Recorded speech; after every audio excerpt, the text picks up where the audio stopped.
আপনাদের জন্য ভিডিও বানাতে গেলে কখন যে সন্ধ্যা রাত মধ্যরাত হয়ে যায় সেটাই অনুভব করতে পারি না। দেখেন এখন মধ্যরাত্রে হঠাৎ করে ভিডিও বানাতে বানাতে ক্ষুধা লেগেছে, কি আর করার। এই যে ফার্স্টে দুধ নিলাম, একটু সরপড়া সহকারের দুধ। দেখেন রাত বাজে কয়টা, 1:25 বাজে। তখন এই মানে খাওয়ার খুব ইচ্ছে হলো, কি আর করার, মিষ্টি কিছু খাওয়ার যখন ইচ্ছে হলো তখন শর্টকাটে এটাই করে নিলাম। আপনারা কে কে এরকমভাবে খেয়েছেন কখনো?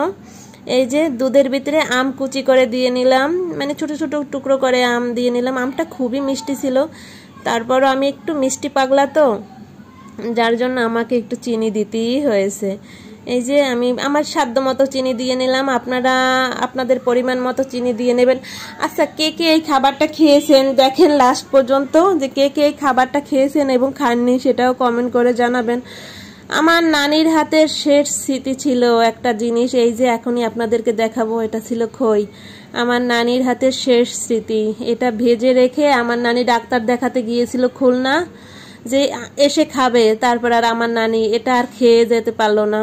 তারপর সেটা বাড়িতে সবাইকে ভাগ করে দিয়েছিল। খই এটা আপনাদের দেশে মানে কি নামে এটা চিনেন আমি জানি না, অবশ্য আমাদের বরিশালে এটাকে খই নামেই চেনে। আপনারা কেউ কখনো এইভাবে খেয়েছেন? দুধ দিয়ে খই আম দিয়ে খেলে জানাবেন কেমন লাগছে আপনাদের কাছে। আমি এটা কখনো খাইনি অবশ্য, এই হঠাৎ করে মানে রাত্রে কিছু খেতে মনে চাইলো, মিষ্টি মিষ্টি খাবার, যার জন্য সামনে আর তেমন কিছু পেলামও না। আর হঠাৎ করে নানির কথাও খুব মনে পড়ে গেল, মনটা অনেক খারাপ হয়ে গেল।